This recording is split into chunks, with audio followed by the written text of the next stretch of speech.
Au Forum économique de Davos, l'ancien Premier ministre britannique et émissaire du quartet international sur le dossier israélo-palestinien, Tony Blair, a répondu aux questions d'Euronews.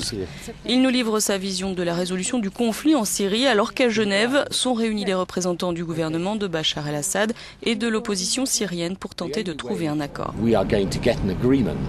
Pour que nous puissions obtenir un accord sur une transition politique en Syrie, sur un nouveau gouvernement, une nouvelle direction pour le pays, les deux parties doivent d'abord se rendre compte qu'elles ne peuvent pas gagner militairement sur le terrain et ensuite réaliser qu'elles vont devoir mettre un terme au conflit par la négociation.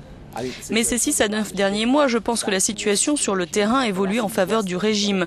Pour nous, occidentaux, ce que nous devons nous demander maintenant, c'est comment faire en sorte que l'opposition puisse négocier avec le régime sur un même pied d'égalité.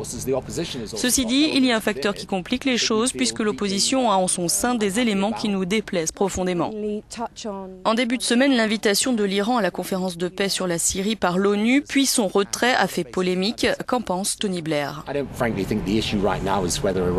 Franchement, je ne pense pas que l'invitation ou non de l'Iran soit le problème, explique Tony Blair. Le problème est, comme je l'ai dit, que nous modifions l'équilibre des forces sur le terrain pour que le président Assad en arrive à vouloir parvenir à un accord sur la transition politique. Retrouvez l'intégralité de cette interview de notre envoyée spéciale Sarah Chapelle sur l'antenne d'Euronews et sur le web dès 19h45.